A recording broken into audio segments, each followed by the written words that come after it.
नमस्कार, मी गुरुवारी किरण सोनवणे, राणा कोथरूड, पुणे. तर मंगळवार दिनांक 21 रोजी महालक्ष्मी पूजन आहे. तर सर्वांनी मी सांगणार आहे तोडगा, तर तुम्ही अवश्य तर सर्वात आधी तुम्हाला घेताना गणपतीची मूर्ती घ्यायची आहे. ती गणपती तुम्हाला एका वाटीमध्ये ठेवून पंचामृत तुम्हाला ती मूर्ती धुवायची आहे. ही मूर्ती तुम्हाला पाटावर वस्त्र अंथरून त्याच्या खाली तांदूळ ठेवून ही मूर्ती तुम्हाला ठेवायची आहे. पहिलं तुम्हाला गणपतीला वंदन करायचं आहे.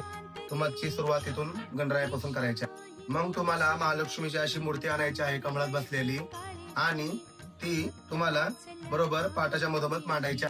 ती मांडायच्या खाली तुम्हाला आधी हळदी-कुंकाचं स्वस्तिक काढायचं आहे आणि त्याच्यावर तुम्हाला मूर्ती मांडायची. नंतर त्या महालक्ष्मी समोर तुम्हाला 5 नागणीची पानं मांडायची आहेत. 5 नागणीच्या पानावर तुम्हाला 5 कुंडी मांडायच्या आहेत.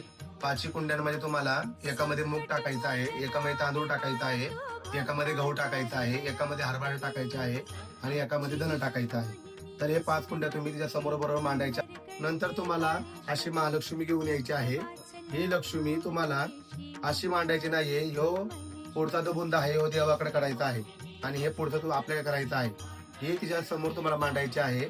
त्याच्यावर तुम्हाला लाह्याबा तसे टाकायचे आहे, हळदी कुंकू व्हायचं आहे आणि अक्षता व्हायच्या आहेत. आणि तुमच्या मनातली काही इच्छा असेल त्याच्यावर तुम्ही कुठेही मंडळीत गेला तर हा व्यापार यंत्र आहे. हा व्यापार यंत्र तुम्ही घेऊन यायचं आहे आणि महालक्ष्मीच्या बरोबर मूर्ती समोर तुम्हाला असं मांडायचं आहे. नंतर ह्या बोटाने अष्टगंध लावायचा आहे मधोमध आणि हळदी कुंकू लावायचं. त्यानंतर तुम्हाला असे चिल्लर घ्यायचे आहेत. चिल्लर हे वाटीमध्ये टाकायचे आहे तुम्हाला आणि त्याच्यामध्ये थोडं धन टाकायचं आहे.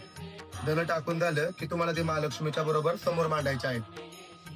घेताना तुम्ही 10ची घ्या किंवा 20ची घ्या किंवा 500ची घ्या किंवा 100ची घ्या.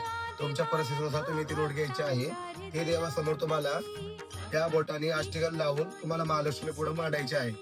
महालक्ष्मी पुढे मांडल्यानंतर ती नोट तुम्हाला वर्षभर खर्चायची नाही. तुम्ही जर वर्षभर ती नोट खरचली तर तुम्ही पूजे लक्ष्मी तुमची बाहेर जाईल, तुमच्याकडे लक्ष्मी येणार नाही. तर तुम्ही ती नोट पुजलेली ही नोट तुमच्या जवळ ठेवायची आहे. पोरसमध्ये ठेवा, पाकिटात ठेवा किंवा आपल्या तिजोरीमध्ये ठेवा किंवा कपाटात ठेवा. पण ती लक्ष्मी तुम्ही खर्च करू नका. खर्च जर केली तर तुमची आले लक्ष्मी तुमची बाहेर जाईल. त्यानंतर तुम्हाला दिवे समोर 5 दिवे लावायचे आहेत. एक तुपाचा लावा, एक तेलाचा लावा, एक मोहरीचा लावा आणि दोन्ही तेला लावले चालेल, पण एक तुपाचा मोहरीचा दिवा तुम्ही लावाच. तर तुम्ही देवीला जे फराळ केले ते दाखवायचं आहे आणि मिठाई दाखवायची आहे. तर हा तोडगा तुम्ही अवश्य करून पहा. नमस्कार.